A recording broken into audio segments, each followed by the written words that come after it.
오늘 말씀은 요한계시록 6장 9절로부터 17절까지 말씀입니다. 우리 함께 읽겠습니다. 다섯째 인을 떼실 때에 내가 보니 하나님의 말씀과 저희의 가진 증거를 인하여 죽임을 당한 영혼들이 제단 아래 있어 큰 소리로 불러 가로되 거룩하고 참되신 대주제여 땅에 거하는 자들을 심판하여 우리 피를 신원하여 주지 아니하시기를 어느 때까지 하시려나이까 하니 각각 저희에게 흰 두루마기를 주시며 가라사대 아직 잠시 동안 쉬되 저희 동무 종들과 형제들과 자기처럼 죽임을 받아 그 수가 차기까지 하라 하시더라. 내가 보니 여섯째 인을 떼실 때에 큰 지진이 나며 해가 총담같이 검어지고 온 달이 피같이 되며 하늘의 별들이 무화과 나무가 대풍에 흔들려 선 과실이 떨어질 것 같이 땅에 떨어지며 하늘은 종이축이 말리는 것 같이 떠나고 각 산과 섬이 제 자리에서 옮기움에 땅의 임금들과 왕족들과 장군들과 부자들과 강한 자들과 각 종과 자주자가 굴과 산 바위 틈에 숨어 산과 바위에게 이르되 우리 위에 떨어져 보좌에 앉으신 이의 낯에서와 어린 양의 진노에서 우리를 가리우라. 그들의 진노의 큰 날이 이르렀으니 누가 능히 서리요 하더라. 아멘. 네, 우리 계속해서 이제 계시록 6장에서부터 우리가 보는 말씀은 일곱 봉인을 이제 떼는 그런 말씀이죠. 근데 그 일곱 봉인에 대해서 이야기할 때 일곱 가지 재앙이다라고 이렇게 얘기합니다. 그리고 뭐 일곱 가지 재앙이 몇 년 동안에 이루어질 것이다. 그래서 뭐 몇 년 환란 뭐 이렇게 얘기하는 것들을 우리가 듣습니다. 그런데 사실 우리가 이 말씀이 계시록에서 처음 듣는 말씀은 아니다라고 하는 거죠. 그래서 사실은 계시록의 말씀을 가지고 자의적으로 해석하는 것은 굉장히 옳지 않습니다. 결국 예수님께서도 말씀하셨고 그 다음에 예수님께서 말씀하시는 것들이 이루어져 가는 과정을 우리가 아는 거죠. 근데 계시라고 하는 것, 이 환상을 보는 것의 특징은 무엇이죠? 가장 큰 특징 중에 하나가 이건 시간 개념이 없는 거예요. 그죠? 그래서 이렇게 한 번에 다 일어날 수도 있는 일이고 그것이 순차적으로 일어날 수도 있고 그 다음에 또 뭐 우리가 시간의 개념을 더한다면 순서가 바뀔 수도 있는 거죠.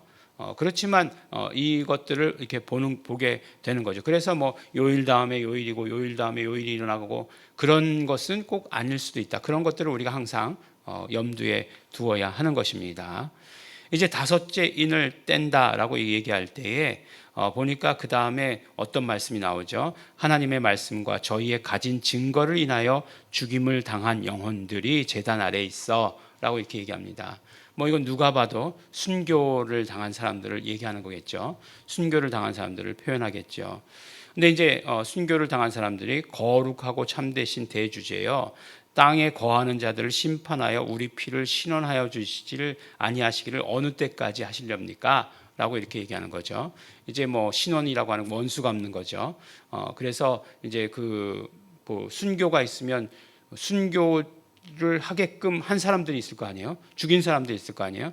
언제까지 원수 갚아주시겠습니까? 라고 이렇게 얘기할 때 각각 저희에게 흰 두루마리를 주시며 가라사대 아직 잠시 동안 쉬되 저희 동무들과 종들과 형제들로 자기처럼 죽임을 받아 그 수가 차기까지 하라라고 이렇게 얘기하고 있습니다.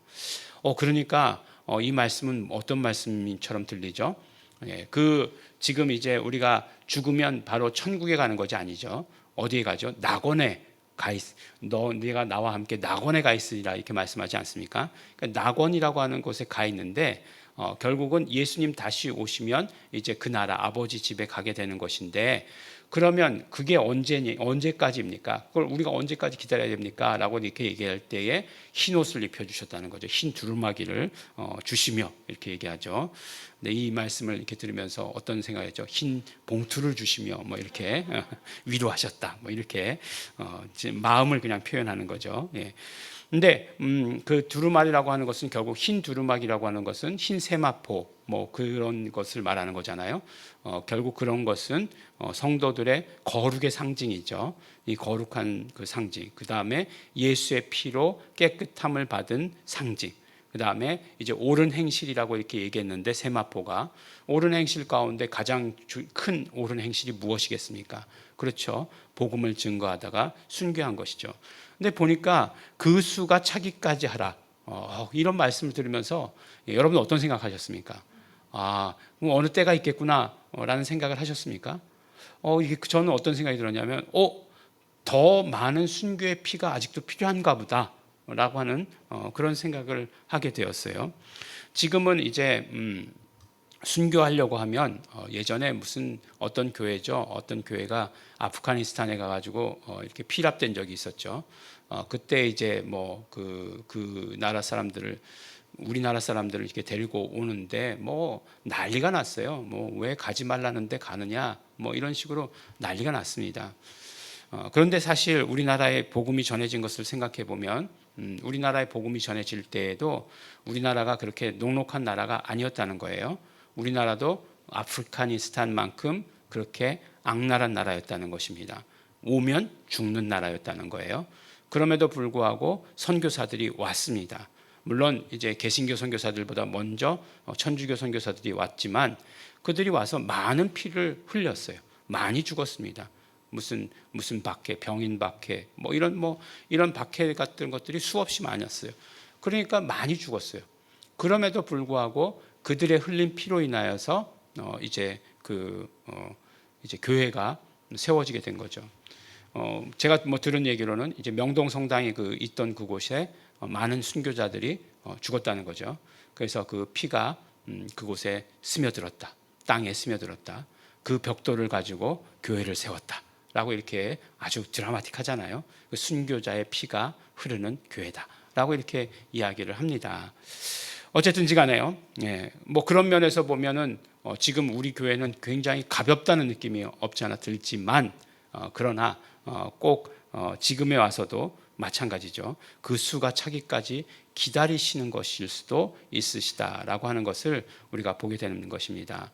그러니까 어떤 면으로 이야기하면 우리가 이제 점점 순교를 피하고 순교하지 않는 세상이 돼가고 순교하지 않는 그런 어떤 편안한 곳에서만 우리가 복음 전하고 사역하겠다라고 생각하는 것 자체가 예수님 다시 오시는 그날을 기다리는 것하고는 다른 방향일 수도 있다라고 하는 것을 이야기해 주시는 것이죠.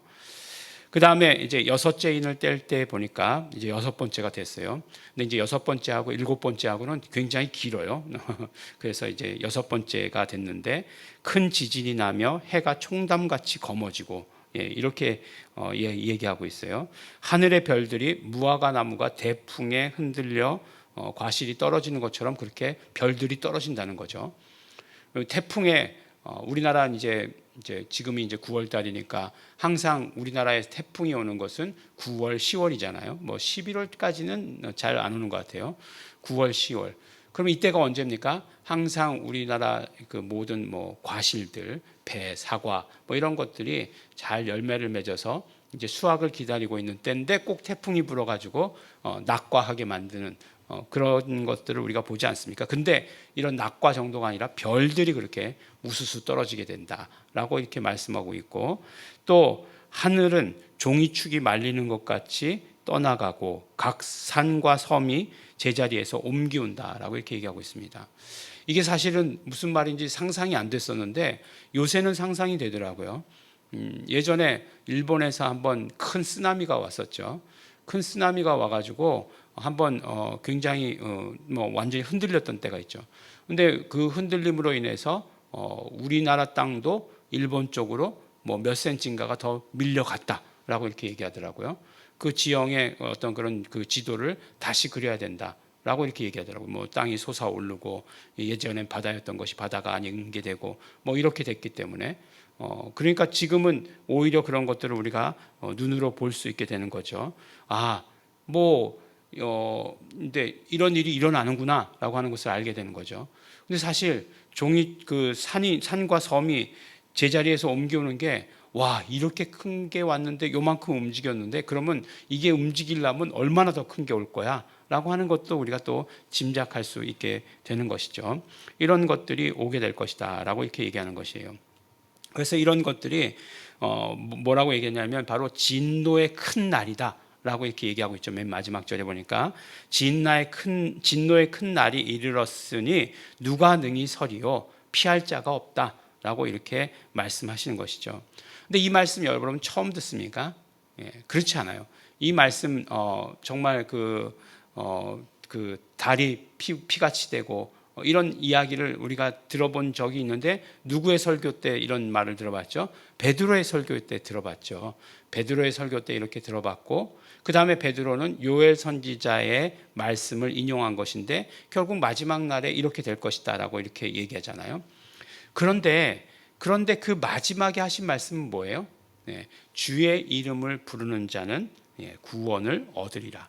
누구든지 주의 이름을 부르는 자는 구원을 얻으리라 라고 이렇게 말씀하고 있어요. 그러니까 결국에는 이런 것들 피할 자가 없을 그런 어떤 진노의 날이 틀림없이 임하지만 그러나 누구든지 주의 이름을 예수 이름을 부르는 자들에게는 구원을 얻을 것이다 라고 이렇게 말씀해 주시고 계십니다. 물론 우리가 구원 얻었죠. 구원 얻었죠. 이미 얻었죠.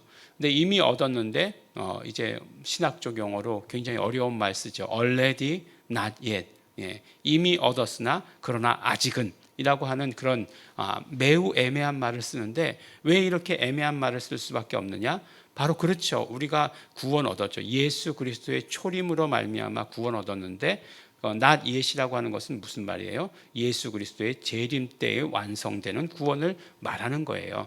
그래서 예수 그리스도 재림 때 완성되는 구원을 얻게 될 것이다 라고 하는 그런 의미예요. 누구든지 주의 이름, 예수 이름을 부르는 자들에게는 구원을 주시겠다라고 이렇게 약속해 주시는 것입니다. 우리가 이러한 그런 어떤 징조, 이러한 재앙이 없지 않을 것이라는 것이에요. 더 많은 것들을 더 많은 순교가 요구되고 그 다음에 더 많은 어떤 그런 자연재해와 그런 것들이 우리 앞에 펼쳐질 것이다라고 하는 것이에요. 그래서 정말 많은 사람들이 숨어서 정말 이 재앙을 피하게 해주십시오라고 말하는 그런 날이 온다 할지라도 우리에게 있어서는 예수 이름을 부르는 자들은 구원을 얻게 될 것이다 라고 말씀해 주시는 것이 요한계시록 복음이다 라고 이렇게 말씀해 주십니다. 그러니까 결국 우리가 예수님 다시 오시는 때까지에 붙들어야 될 복음을 바로 요한계시록은 우리에게 말씀해 주신다라고 하는 것을 우리 알게 됩니다. 분명히 이러한 일들 무시하지 마십시오. 이러한 일들 옵니다. 분명히 오는데 그런데 우리가 그러한 시대에 어떻게 살아야 될 것인가도 우리에게 말씀해 주시고 있다는 것을 반드시 기억하시는 우리 성도 여러분 되시기를 예수 이름으로 축원합니다. 기도하겠습니다. 하나님 아버지 감사합니다. 오늘도 우리에게 말씀 주셔서 감사합니다. 하나님 아버지 우리가 말씀을 들었사오니 이제 예수 이름을 부르는 자들 되게 하여 주시옵시고 어떠한 환난이나 징조나 재앙 가운데에서도 예수 이름 부름으로 말미암아 구원 얻는 것을 경험하는 자들 되게 하여 주시옵소서.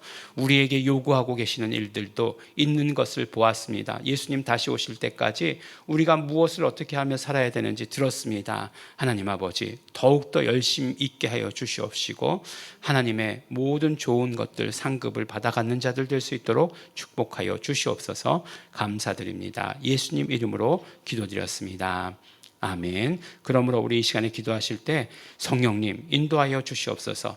마지막 때를 살아가는 우리가 어떻게 살아야 하는지 성령님 우리 한 사람 한 사람 인도하여 주시옵소서. 성령 충만케 하여 주시옵소서. 다 같이 통성으로 기도하시겠습니다.